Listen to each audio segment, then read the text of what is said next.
Thank you for joining us tonight, viewers. Remember, we are live on Facebook and YouTube. Facebook, it's Real Talk with Saieed Ali. On YouTube, it's TT Real Talk. Subscribe, hit the bell, and you will know when we go live.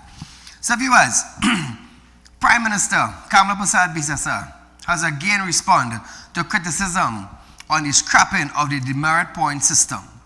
She stated that the UNC was elected on a mandate based on promise and intend to fulfill them. Kamala. The demerit points system, again, I see some persons are not too happy with that, but again, we campaigned on that. And we got the mandate, so we will proceed with the mandate we were given. And if you have evidence to tell me the demerit system helped in road safety, I'll welcome it. But thus far, we have found no evidence that the demerit system reduced the road traffic incidents or persons on the road, the accidents and so on. We have found no evidence. In fact, the evidence thus far is to the contrary. So I look forward, if you have any, I will welcome. Calling it a double-down jeopardy, the PM also added that there was no evidence that the system reduced road fatalities. We'll proceed because I have a firm view and we are governed by the rule of law, and that tells us you must not have a double jeopardy. That is to say, first, you are sued. You're found guilty in a courthouse and you have to pay whatever you have to pay. And then on top of that, now you come with the point system, which ends up in many cases to take away a person's license, and those are persons that need their license in order to earn a livelihood. So it's a double jeopardy, and the law is frowns upon and is totally against double jeopardy. Yes, we'll find other ways to improve road safety for citizens, but we are not of the view that that system of demerits is palatable in law. In fact, it is offensive, in my respectful view, to the whole system of justice. Yes, Minister? So, viewers, meanwhile, opposition leader Penelope Beckles has again criticized the decision to scrap the demerit point system. Speaking at a media briefing earlier today, Beckles, there should be a review of the system. Listen to this. Road safety is a matter of public life and death. While no one enjoys being ticketed, the system can save lives and promote discipline. The opposition would not support a total elimination of the demerit point system, especially with no alternative to date. But of course, we would be willing to entertain a review. We urge the Trinidad and Tobago Police Service to continue encouraging drivers to exercise caution on our nation's roads. We stand in solidarity with agencies, of course, such as Arrive Alive and other like-minded agencies.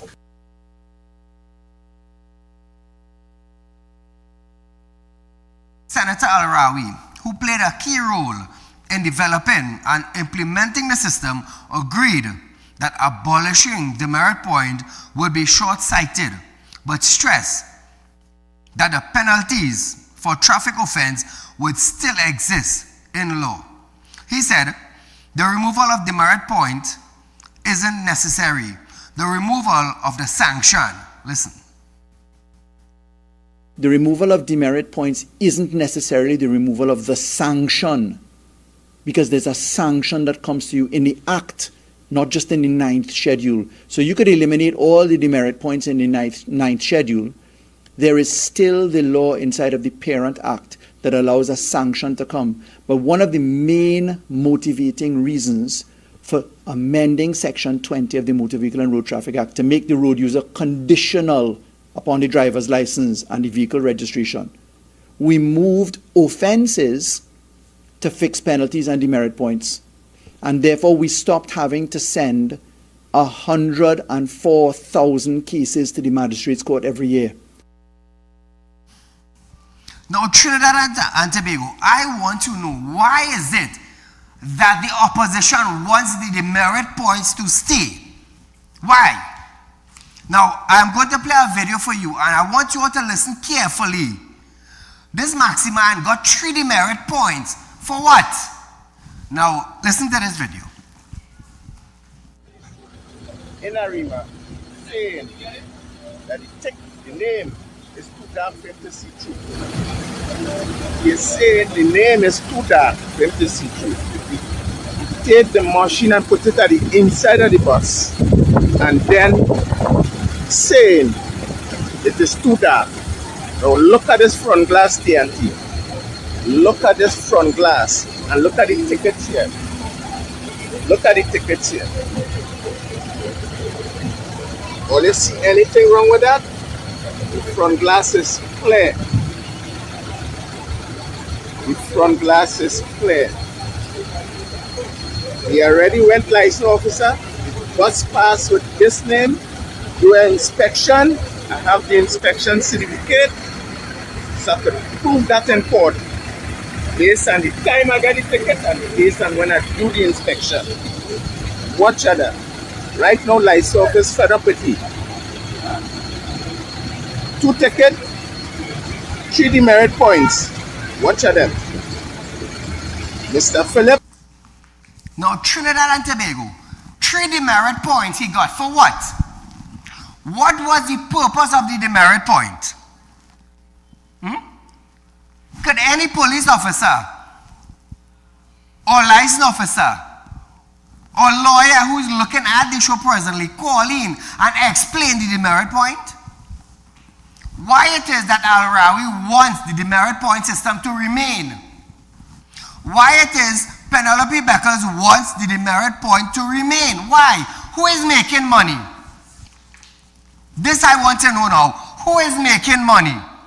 Because I'll tell you something. When you get a demerit point and your license, the court suspend your license, are you going to licensing office to pay $2,500 or $1,500, however the case may be, take back your license? Are you going to a license office itself, or are you going to an entity outside of license office? Why is it that the opposition wants the demerit point system to remain? My question is, somebody getting a cut somewhere? This is my question. Is somebody making money on the side? This is what I had to ask. They're pushing to keep the demerit point system. I believe when I speak of the house, Christine said she lost her brother and her sister in an accident. But the demerit point caused the accident? No, reckless driving did. What about the individuals? The president, my mistake, I do apologize for that. What caused the accident? Was it the demerit point? Could the demerit point save their lives? Over the weekend, I believe there was an accident. Some on the highway, 4 persons died. Did the demerit point fix anything there? No, it's reckless driving caused that. All over Trinidad and Tobago, accident is caused by some way. Somebody stopped sudden, somebody break a light, reckless driving, drunk driving. They're all forms of accident. But is the demerit point system helping it? This is what I want to ask Al-Rawi and Beckles and Marvin Gonzalez. That maxi driver you saw just now said he got 3 demerit point. 3 demerit point for exactly what? Could the police officer himself explain to Trinidad and Tobago why that maxi man got 3 demerit point? We understand he got tickets. No problem. But what the demerit points covers? What? What does it cover?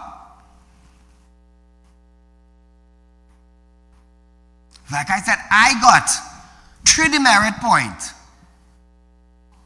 3 demerit point by Price Plaza.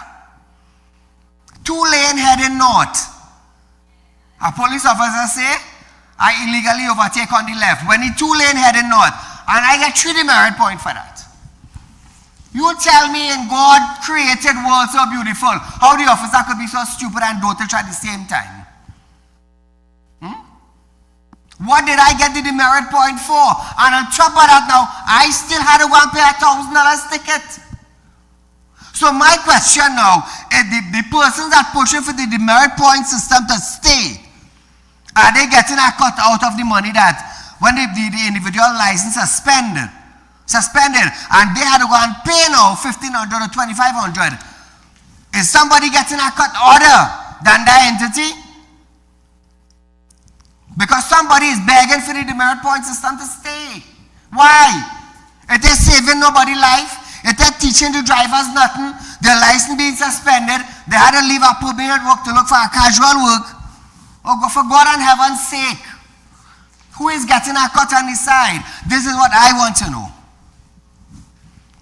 Because you just heard on TV, you saw through a maxi taxi. You seen the seat way down on the back. But that driver got 3 demerit point. For what could the officer who gave the driver that ticket, forget about the ticket, could you tell the driver why he got 3 demerit points? You can't explain it. I got 3 demerit points for 2-lane heading north. Imagine that. I correct. 2 lanes, you could interchange any lane. But I get a ticket from a stupid officer. Apparently he know from A to Z. Illegally overtaken on the left when the 2-lane could interchange. I get 3 demerit point for being correct. Does the demerit point save lives on the road? Does it help drivers? No, it don't. The only thing it do is the driver's license gets suspended and you had to go by entity outside of license office, not connected to license office, to get back your driver's permit. So it makes no sense. It is just a burden on the citizens. Just a burden on the citizens. How many thousands of individuals got their license suspended? For a blow bulb? For a horn? For the maxi man you see in straight through the maxi? So unless there is proof that the demerit point is actually helping people, the opposition keep all their mouth shut. Unless they're getting a cut from the outside entity. I don't know, I don't know, because to me the demerit point system is serving no purpose. None. It's just a money-making thing for an entity. So my next question is now, is license office making money from that? So for Penelope, for Al-Rawi, and for Marvin Gonzalez, is that money going to licensing department to better Trinidad and Tobago? Ask all yourself that. So listen now. Marvin Gonzalez, standing against the UNC government, campaigning promise to remove the demerit point system, former Minister of Public Utilities and National Security, Marvin Gonzalez, have said the system introduced under the PNM serves as a critical tool to deter reckless driving and save lives. How does the demerit point system save lives?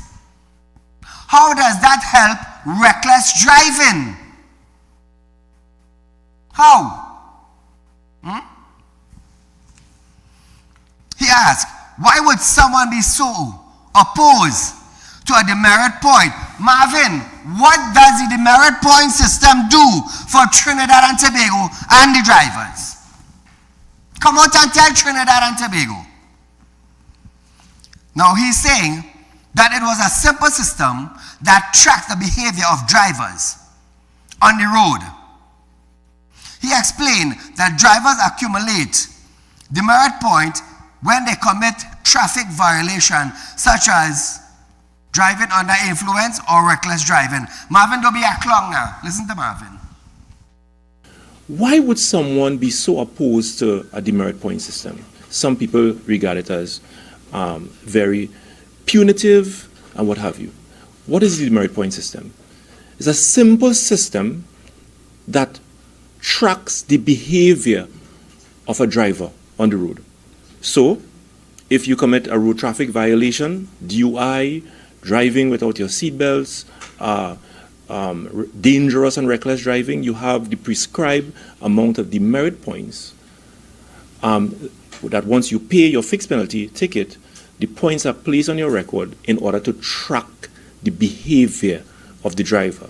So much so that if you accumulate certain amounts of demerit points over a 3-year period, you are written to by the licensing division and you are warned that you are approaching the 12 points or 9 points threshold, and if you cross it, you are asked to participate in a driver's rehabilitation program.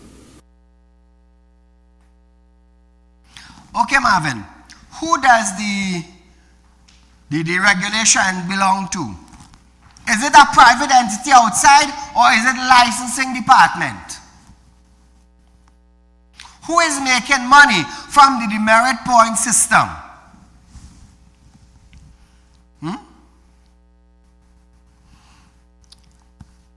Points are lodged at a fixed penalty. A fixed penalty is paid and receive enough points over a 3-year period, triggers warning and eventually a mandate driver rehabilitation program. Who gives out this program? Is it a licensing department giving out this program or a private entity, Marvin? And why is it that you all pushing for this point system to stay? Marvin said, there are persons in this country driving around with 200 demerit points on their record because it's nonsense. Listen to Marvin.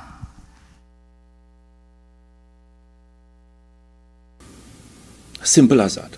A driver's rehabilitation program. 2 or 3 years after the demerit point system was introduced in Trinidad and Tobago, the statistics were very staggering. Staggering because it is unimaginable that in this country you have people driving on our roads with over 200 demerit points. And you have to ask yourself, do we feel safe as citizens? Forget about us being politicians, members of parliament, policymakers, and what have you. How do we feel as a citizen driving on our roads when you have fellow drivers with over 200 demerit points on their driving records? 200 demerit points on your driving records suggest that almost every week you're committing serious traffic violations, and it determines whether or not you are a safe driver to be on our roads. So Marvin, getting ticket for a tint and accumulating 3 demerit point is dangerous driving. Getting 3 demerit point for a blow park light, that's dangerous driving. Getting probably about 5 or 6 demerit point for not wearing a seat belt, is that reckless driving? I'm asking you. I am asking you, Marvin, on a live national program in Trinidad and Tobago, does this lead to reckless driving? Does it? If Trinidad and Tobago calling you a clown, Marvin, do not show them that you are a clown. I got 3 demerit point for being on the correct lane heading north, 2 lanes. I got 3 demerit point. Marvin, was I driving reckless? Marvin, was I driving reckless? 2 lane headed north. I moved from the right lane to go to the left lane, and I got picked up by police for 3 demerit point while the 2 lane headed north. Is that reckless driving, Marvin? Where did the demerit point help me there? You just heard a Maximan on a video. Got 3 demerit point. For what exactly? For what exactly, Marvin? You see the easy thing? All of this, oh, we good, we nice. Waste a damn time. Now,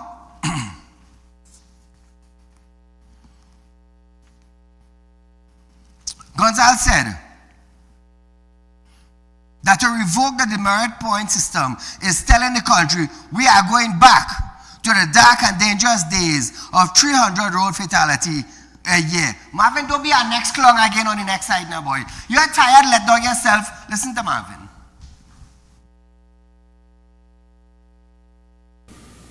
The UNC now is telling the people of this country, coming out of a campaign promise, that this system is not good. It should be cancelled because it is populist. It will be attractive to people when they hear it.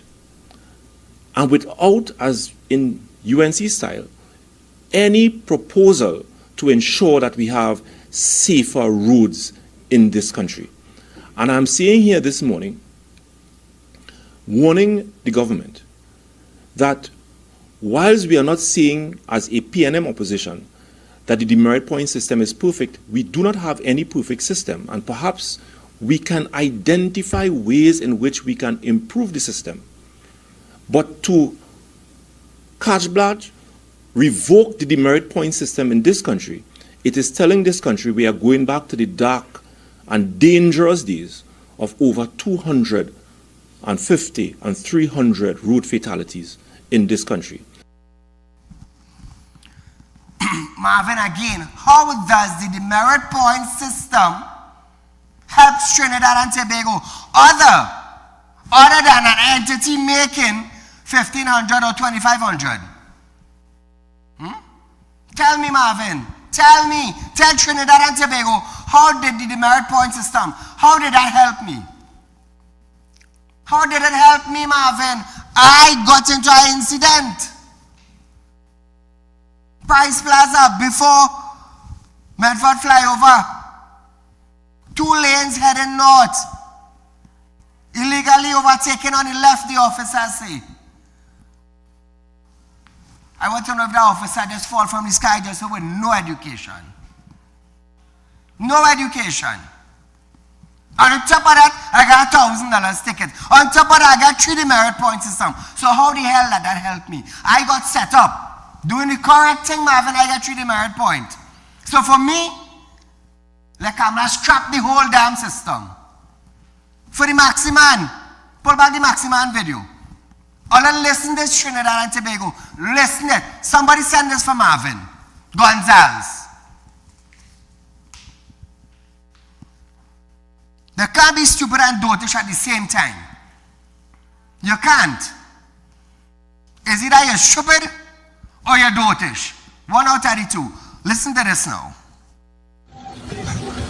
In Arima, saying that the name is too dark for him to see through. He's saying the name is too dark for him to see through. Take the machine and put it at the inside of the bus. And then saying it is too dark. Now look at this front glass, TNT. Look at this front glass and look at the tickets here. Look at the tickets here. Will you see anything wrong with that? The front glass is clear. The front glass is clear. He already went license officer. The bus passed with this name. Do an inspection. I have the inspection certificate. So I could prove that in court. Based on the time I got the ticket and based on when I do the inspection. Watch that.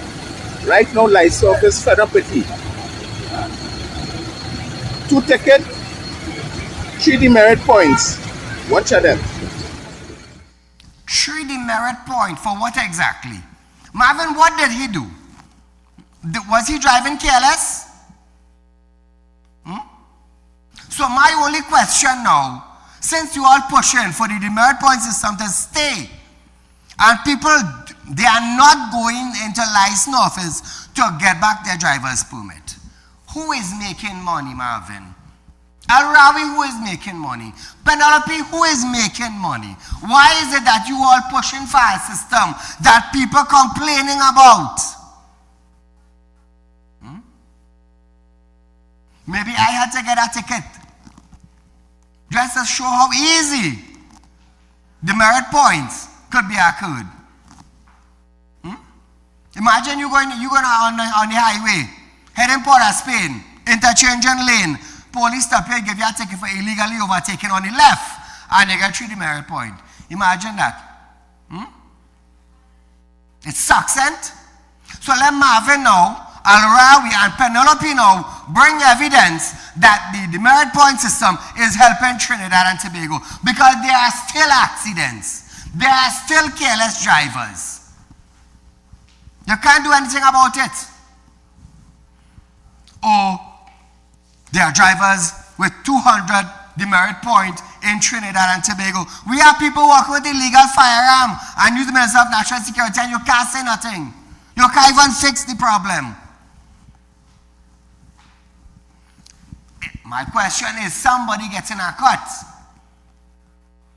Is somebody making dollars in the pocket? That is my question. That is my question. Who is making big bucks from this?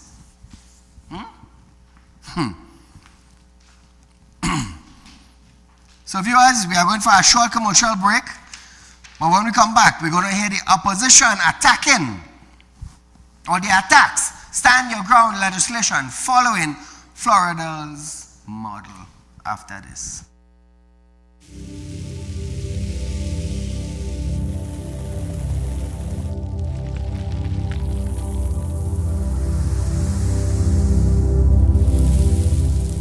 We'll be right back. When life throws you a curveball and you need a clear path forward, trust Real Talk Wrecking Service to get you back on track. Whether you're stuck on the roadside or dealing with an unexpected breakdown, our 24/7 wrecking service is just one call away. Fast response, reliable towing, and a team that's got your back. At Real Talk Wrecking Service, we don't just tow, we rescue. Real Talk Wrecking Service, your lifeline on the road to recovery.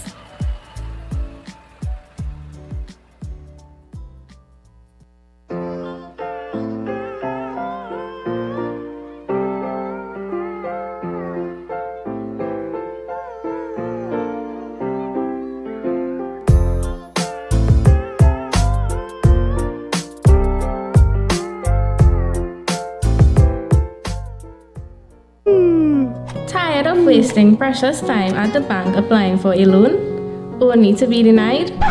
We understand your frustration. Here at Real Talk Group of Companies, we take a different approach.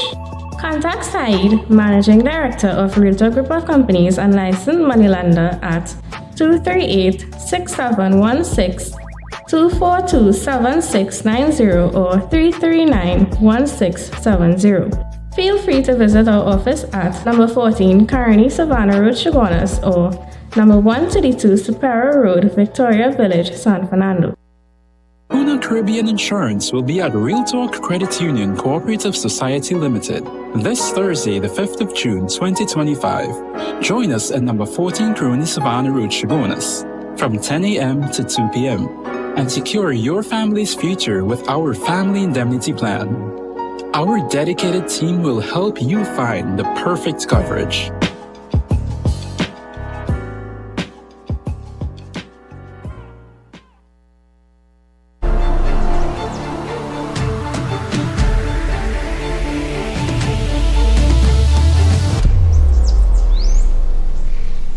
At Real Talk Studios, we dedicate our time to highlight the glaring issues we face within our community. Catch us live every Wednesday between 7 to 8 p.m. Real Public Concern. Because your concerns are meant to be heard. Send your email to realpublicconcerns@gmail.com.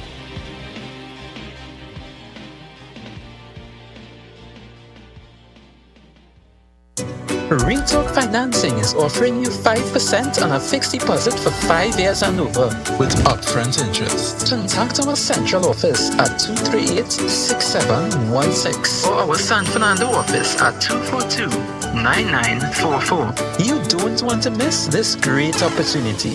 Invest today and watch your investment work for you.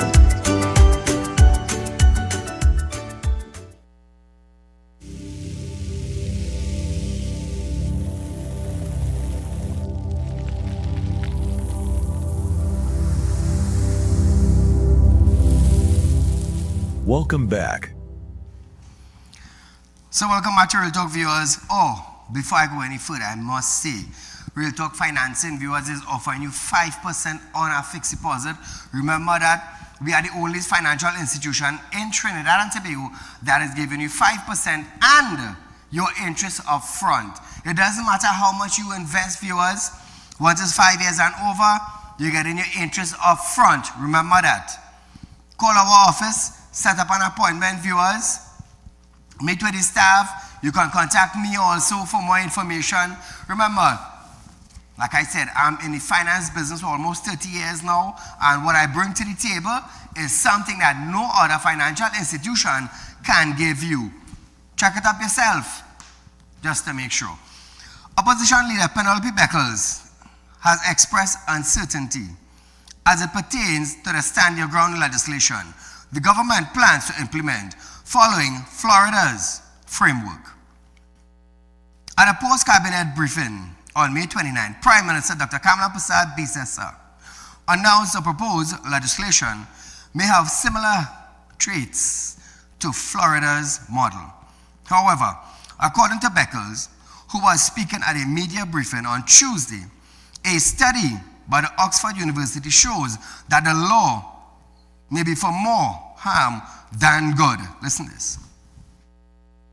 The introduction in 2005 of the Stand Your Ground legislation, laws in Florida have been linked to a 24% increase in homicides and a 31% rise in homicides involving firearms, with the largest proportional increase occurring in the 20 to 34 age group, according to a study, as I indicated, by the Oxford University. At this point in time, Florida ranks 22nd in the United States for gun homicide and gun assault rates. On average, 3,038 people die and 6,358 are injured by gun violence in Florida each year. So now, Beckles, we in Trinidad are on number 6. Most crime. We are number 6. So don't talk about Florida. Florida have about 30 million people. We only have 1.45 million people, and we are number 6 on the list. Keep that in mind. Now, listen. Did you give these statistics of how many people were injured in people property? That is what you should have bring forward. How many people were gunned down or got shot at inside people property? So when they bring in their statistics, bring it good. Nothing wrong with that. Now viewers, despite the fact there is need to question how much of the said percentage was in self-defense, she said the main issue remains the lack of clarity on the policy details, as she spoke against adopting a framework suited for Florida unique crime context without proper adoption. Hold on, Director, hold on. Remember Trinidad and Tobago, when our Prime Minister was taking our agriculture model to carry Guyana? Agriculture in Trinidad and Tobago is, let me tell you something, it's like it under the white line on the road, but they want to take our model to carry it to Guyana. What a shame. Listen to this video.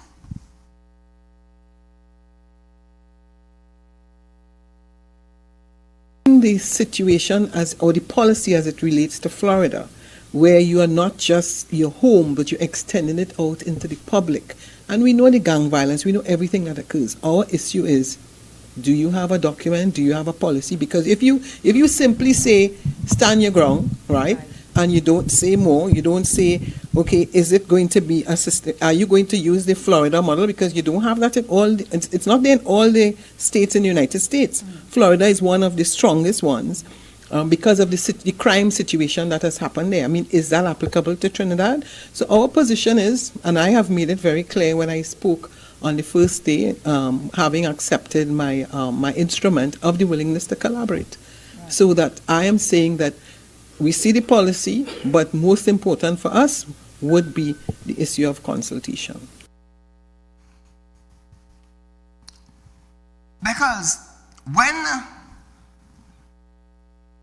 short man in the Senate, Clongenberg, used to quote policies from all over the world, you know you never had a problem. The PNM administration never had a problem. But now, Kamala using Florida's model, all of a sudden is a problem. Give jackets.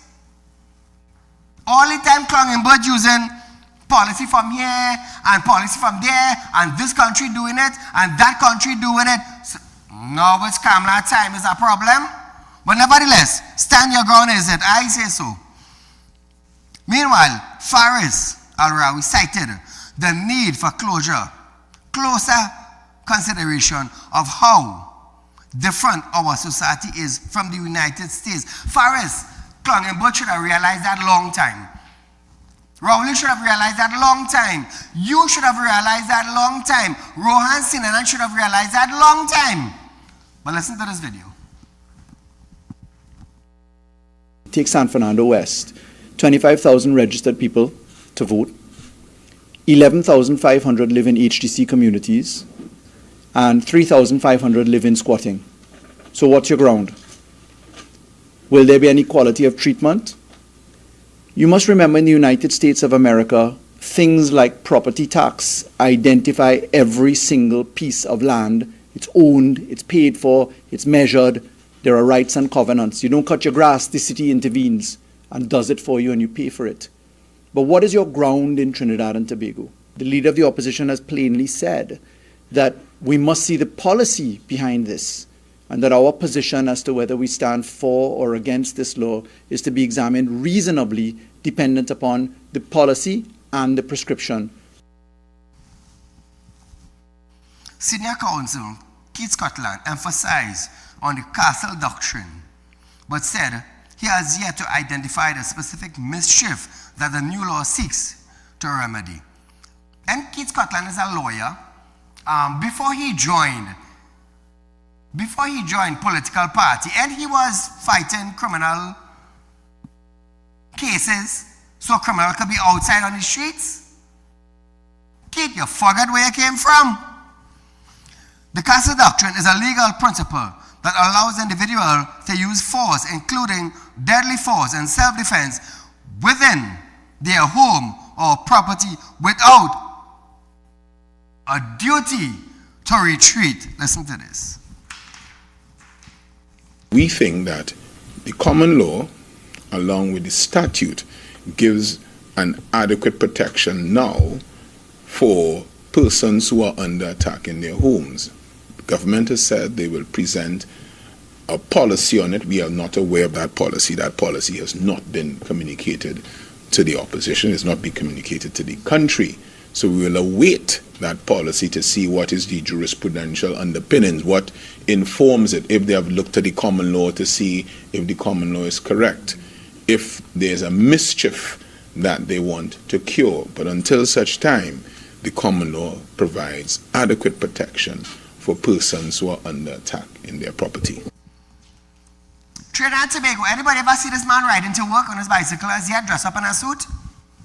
Because he said he could use his bicycle to go to work. Not one day I see that. Not one day I saw that. But nevertheless, we will leave that day. Former Minister of Finance, Clongenberg, have stated that the stand your ground law will not be the killing of bad guys, but said studies shown that there will be an increase in murders and unlawful killing. Listen to this. The reporter from the Newsday made a statement that the increase in homicides from stand your ground laws may be the killing of the bad guys. I'm afraid not. The studies show it's an increase in murders, which is unlawful killing. So go and check it yourself. Like a rhetorical question. No, I know. But I'm just saying, if you check it out, you will see it's an increase in murders. And this is based on studies going back 20 years. All right, so Klangenbert, Trinidad and Tobago didn't have to go back 20 years. We go back to right 2024, right there, right last year, 600 killings. Say something about that now. We don't have to go back 20 years. We're going right to 2024. We're in the year 2025, we're going to 2024. We don't have a stand your ground policies, but home invasion is one of the key factors in Trinidad and Tobago that was taking place. Yeah? We have murder, probably about 600 murder last year in 2024. And we don't have stand your ground policies. Imagine that. So you don't have to go back 20 years backward. Go right in 2024. The year before 2025. We're presently in 2025. Get your cards right. Now, meanwhile, opposition leader Penelope Beckles believes that there should be a consultation on the stand your ground laws before she can support it. Listen to this.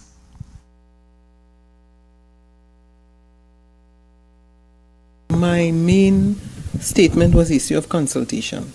And I did say that I believe that this is one of the issues that there should be consultation. And yes, there are, whilst I've been going out in the public domain, people have raised the concern. And I also made the point that about the consciousness of the opposition on the issue of crime. I mean, one of the reasons why this was raised is because a lot of people feel unsafe in their homes. So we cannot deny the fact that that is in the public domain, that people feel the issue of issuing of gun license, the kind of money you have to invest in terms of putting up cameras.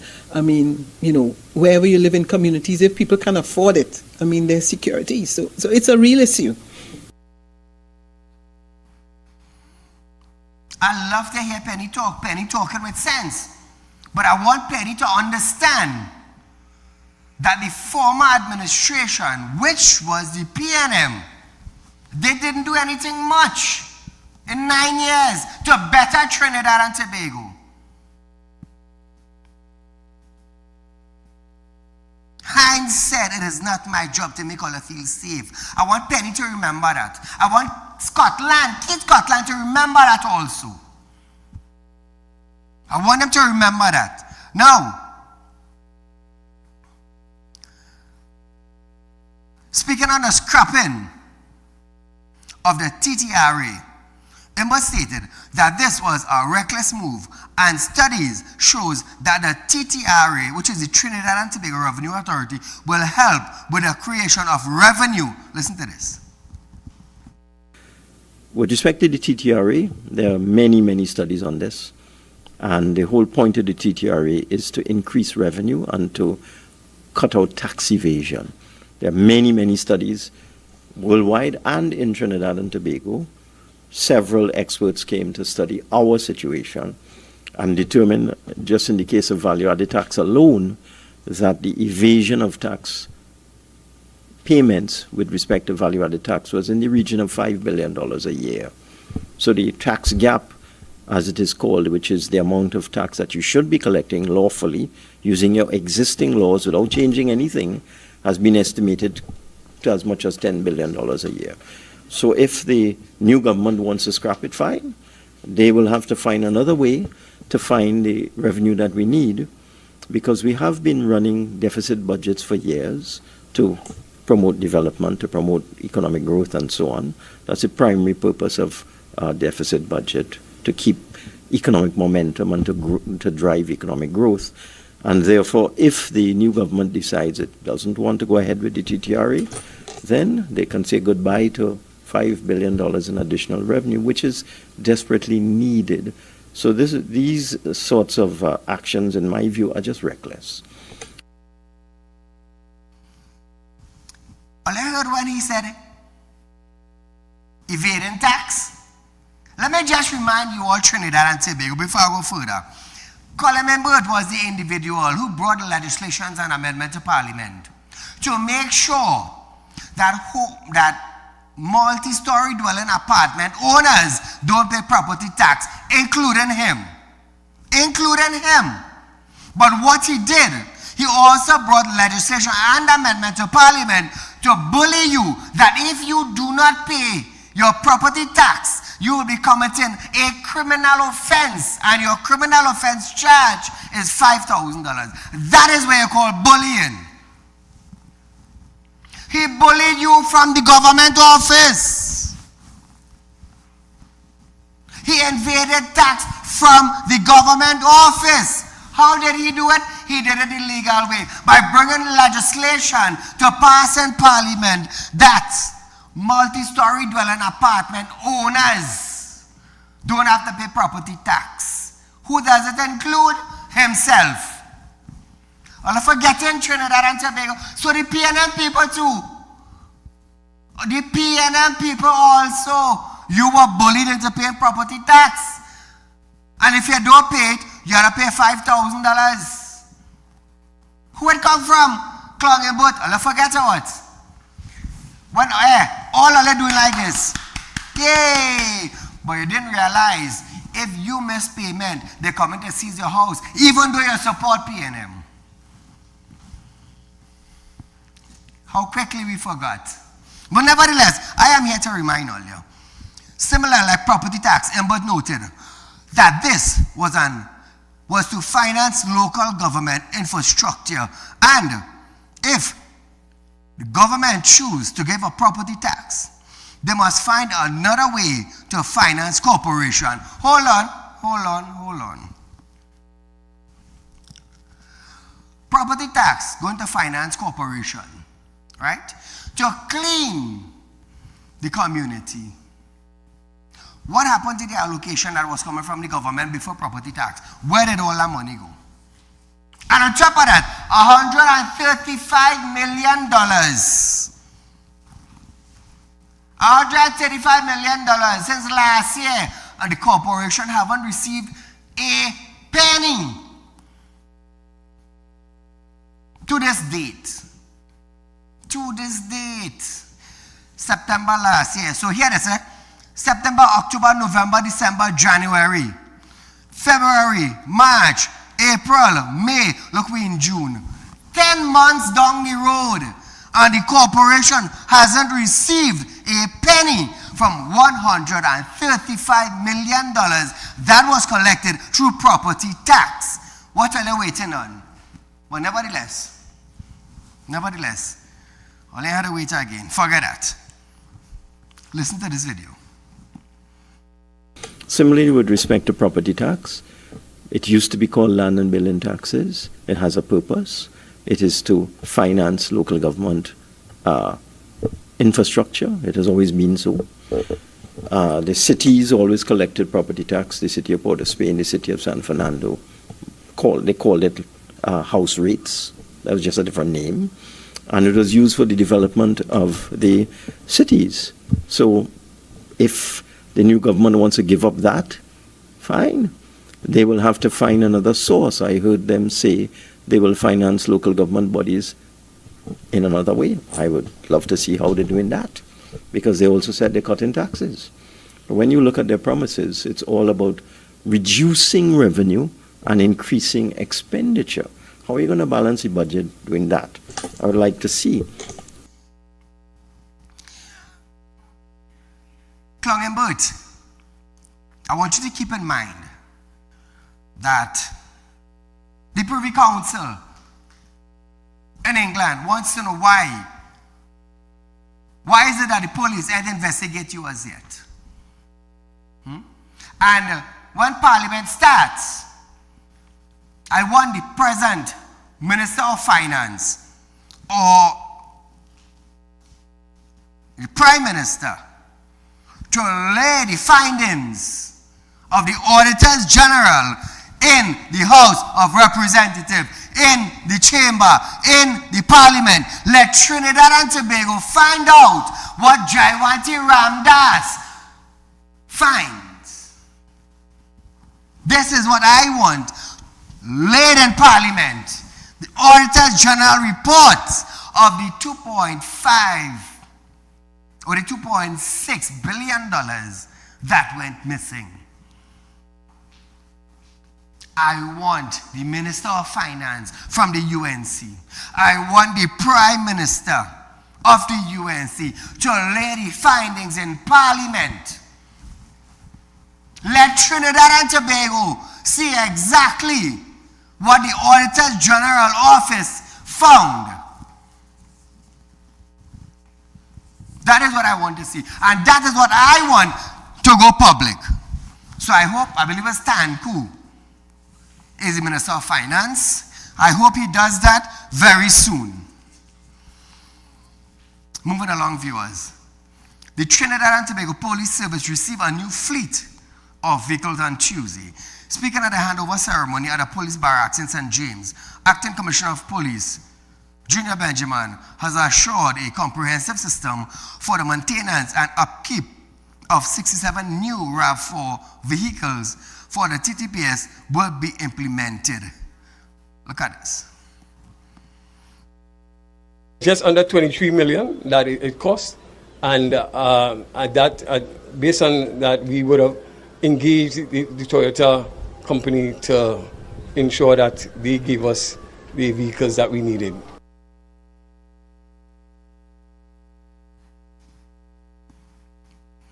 Top Cop reiterated that this new vehicle will serve the country good, as some would be assigned to the Emergency Rapid Patrol, that is the ERP, the unit to help in the present time of crime. With the deployment of these vehicles, we hope to improve, one, the emergency response efficiency of the Trinidad and Tobago Police Service. We want to increase as well the patrol coverage, especially in underserved areas. We want to enhance officers' safety and operational capabilities, and also we want to ensure that we build greater confidence among the citizens of Trinidad and Tobago. Let it be clear, these vehicles will not sit idly by. Caller, good night. Hello? Hi, good night, Mr. Saieed. Go right ahead, you're live, my friend. Yes, sir. Thank you very much. Firstly, this thing with the property tax code, people went and paid that thing out of fear for getting a charge of $5,000. Correct. Because now this is without prejudice to anything that the Honorable Prime Minister has said, or not said, or done, or not done. This is entirely without prejudice. But this PLM, that man, that Imbert, was threatening people. And if you don't go and pay this, you will get a fine for $5,000. You will get the police coming by your house. Nobody wanted that. And that's why many of us opted to go and pay that little money just to keep these wicked people and them from the valuation division to come by the house and see we had Jandy, see we had Dog House, see we have Kutia, see all your business, where you have air condition, where you have toilet, where you have whatever. Yes. It's just a matter of keeping them away. So that $135 million is how the PNM does stealing people from money from people. They're too wicked. Now let's sit down there and they're talking about $5 billion in revenue and that kind of thing. Nonsense. Burn them. Yeah, man. These police and them will get robbed. Mr. Saieed, a rob is $350,000. You need to commit that crime now because you want to ride in your rob. You understand? While the RAV is a good vehicle, I have no problem. I understand the fellas and I want a little air condition and this and that and the other. Yeah. But God help us. You see how they mashing up cars? They mashing up cars willy-nilly, Hilux, motorcycle. Mr. Saieed, what I would like, if I may humbly request your program, Mr. Saieed, start from the fire brigade station there by the walkover there by the Nagar. See how much fire brigade crash. Yes. Mr. Saieed, fire brigade crashing, them running down thief. How them let crash? Go in the police station, barrack 4, and see how much vehicle in the ground, they put vehicle inside, they put vehicle on the roof. Correct. All been mashed up. What is being done about this eyesore of these private vehicles, Mr. Said. Don't you ambulance and boat them for that mash up, you know? And we didn't see what going to happen to them, Raphael. People are only going to mash it up. Let me give all the atmosphere cap to run down keep and only give me the rap. Thank you. Thank you, my friend. So, viewers, meanwhile, Minister of National Security, Roger Alexander, made a call to citizens and police officers to do their part in law enforcement. Listen to this.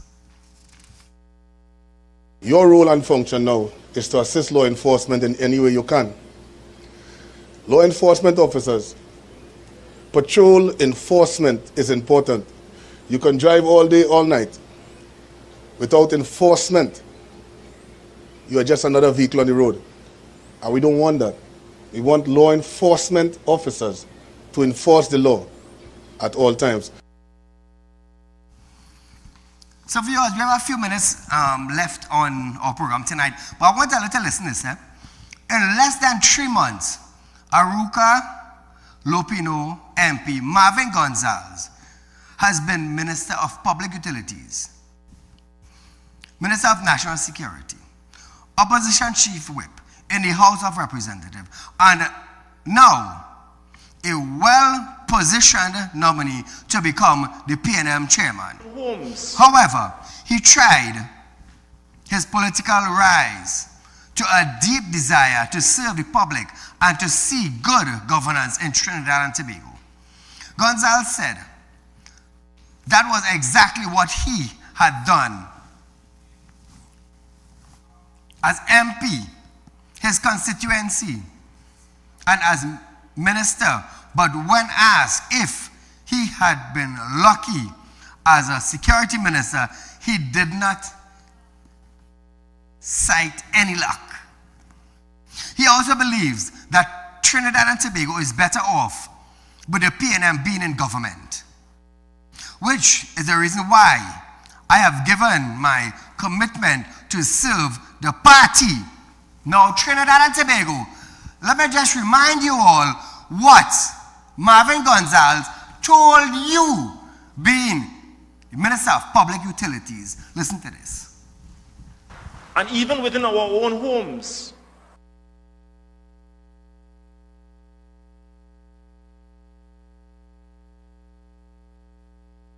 we may have to call our homes and our families together around a table and say, you know what? We can no longer afford to go to the movies twice a week or 3 times a week. We may not be able to bake ham every month or make macaroni pie. We may have to cut back because we may have to reapportion some of the scarce resources to other important things. And sometimes our children may scream at us and they might throw themselves into tantrum. And they may even throw shoes at us and break glasses. But that child, that young boy and that young girl must have no doubt in their minds. Trinidad and Tobago, that is what Marvin Gonzalez told you all. Now I want you to understand this. While he is telling you, you have to carry out your child 1 time for the week, Marvin Gonzalez was one of 900 high-ranking individuals got a salary increase. While you pay taxes for better road, did we see it? No, we didn't see it. But nevertheless, our time is up for tonight. But viewers, there's a rerun of this program tomorrow from 11:30 to 12:30 p.m. We'll be right back here another night for another live show with Saeed. Until, good night.